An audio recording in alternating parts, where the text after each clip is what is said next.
When I was 3 years old, my daycare center was having a celebration, and one of the workers for entertainment liked to go behind people and pop balloons behind them in order to terrify them.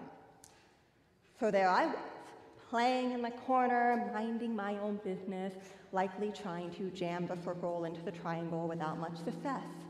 And here this worker comes, silently, sneakily, stealthily, and pop!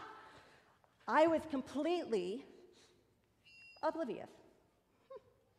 It wasn't long after that that the doctors were telling my parents that I was not normal, that I had a disability, that I was hard of hearing.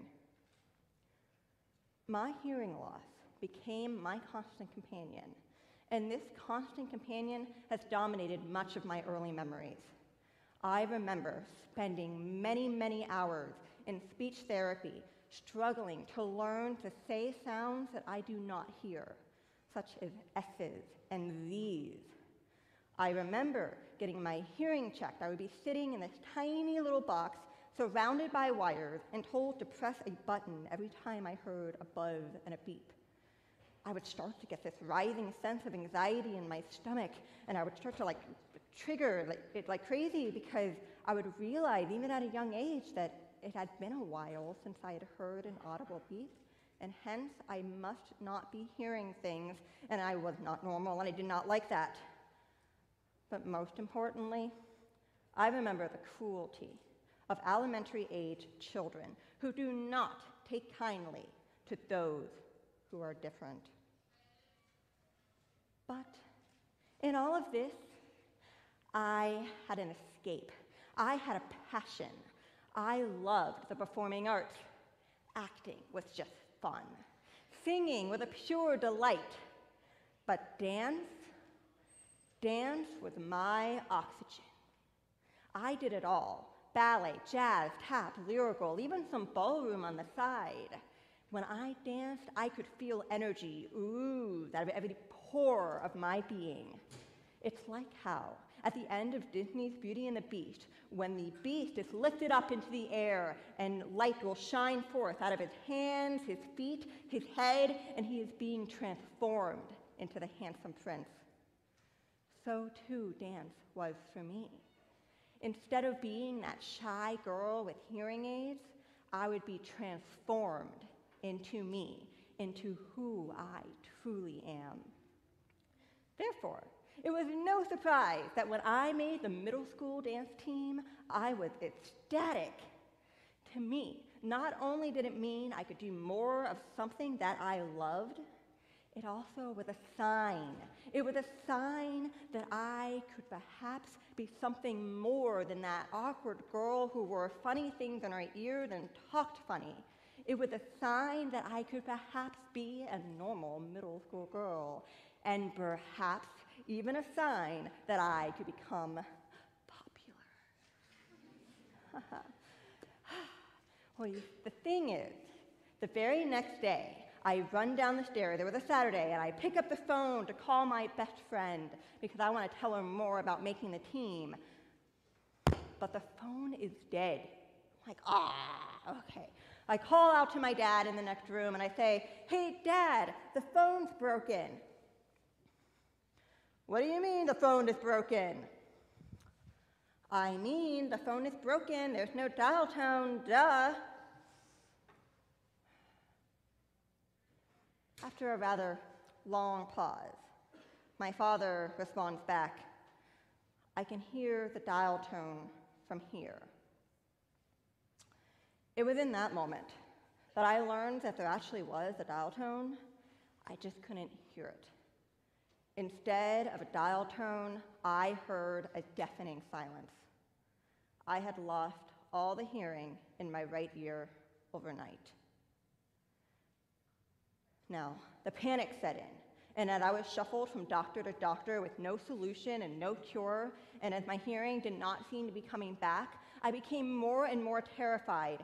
It seemed to me that my constant companion was now mocking me, saying that I would always struggle and that I would always be different.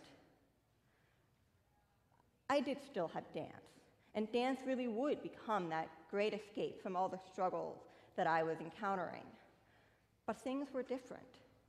When I made the high school dance team, my coach, in order to insist that we had perfection at every single dance, whether it was a football game or a competition, she would hold something called cuts.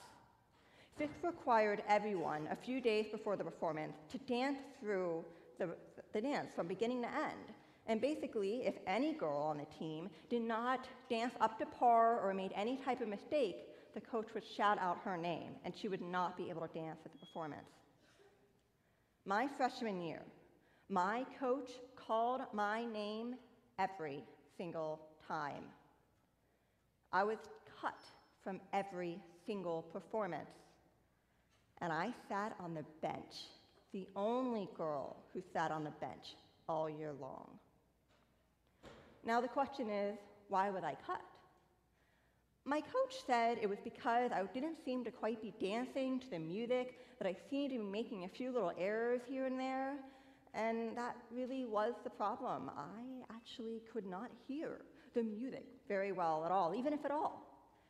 In the past, I had relied on listening to lyrics, which tended to be more discernible than just instruments, and I had also relied on having consistent rhythms and songs. But the songs for our dance team were purely instrumental, and they also had inconsistent rhythms because they would often be like mashups of different types of songs. What was I to do? I had nothing to fall back on.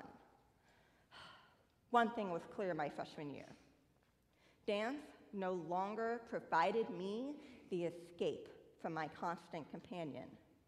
Instead of being able to dance to my heart's delight, I was the bench warmer of the year.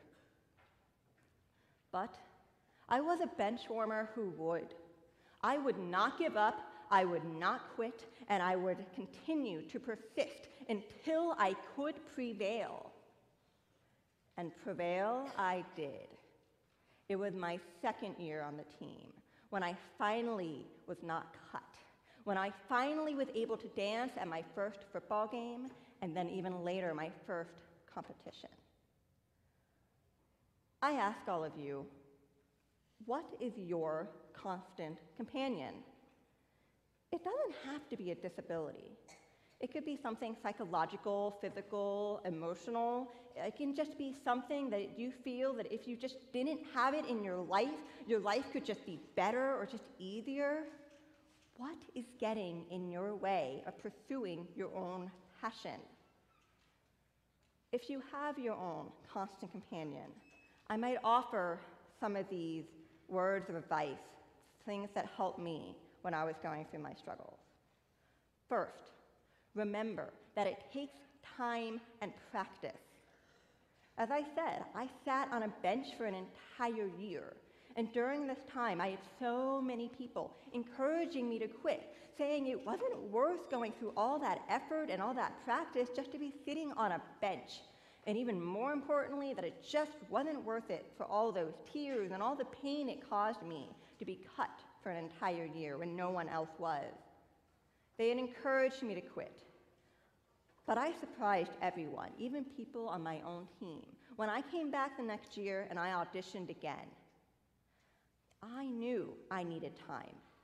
I knew I needed practice, and I wasn't willing to give up. Therefore, give yourself time. Persistence, patience, even stubbornness can help a lot in this. Second, don't just work hard, work differently. Many people assume that those with a disability must work hard, hard, hard in order to overcome it. But the problem is that everyone has to work hard in order to pursue their own passions. What you need to do is try something different. On the team, I would actually bring home the music and listen to it on repeat, trying to hope I can possibly internalize the rhythms. But that's what everybody else did. And while it helped them, it didn't actually help me. What I needed to do is learn how to make my eyes be my ears. I had to train myself to be able to sort of recognize that as the periphery of my vision, to see what other people were doing on the team, and use that as my guideline for what the music was doing. So therefore, remember, just as there is more than one way to skin a cat, there is also more than one way to approach the situation. Try to approach it from a different perspective if you're coming up against the wall. Third, be careful of listening to the naysayers. The danger here is that it can become internalized. I told you how so many people encouraged me to quit, but they also said, you know, it's your hearing loss. It's just going to be so hard to overcome it. And I started to fear it myself. I was thinking of all the things people told me about a disability, how much I would struggle, how it would likely prevent me from succeeding. And then I became hamstrung by these fears. And I would start to make these mistakes that I had not made before. And that just made it much more difficult. I had to be able to push out this negative internal dialogue. And that is what I suggest for you too. Push out the negative internal dialogue that comes from the other people from the outside. Fourth, hold on to those successes, whether it be big, small, or just even tiny, tiny. I'm a teacher with hearing loss. I miss things that happen in the classroom. When I first started out, I even had students take advantage of me. And I had all these people be like, okay, you really need to figure out a way to work around this, often said in such a negative way as to imply that they didn't really think it was possible, that I just wasn't going to make the cut. And even I started fearing it. What would I do if I can't overcome this? I'd really love to teach. But in this situation, I had to stop and remind myself of my high school dance team. If I prevailed once, I can prevail again. So therefore, remember any success that you have and use that to push you forward so that you can prevail. Finally, remember who you are. You are more than any disability, any struggle, any external or internal obstacle that you have to overcome.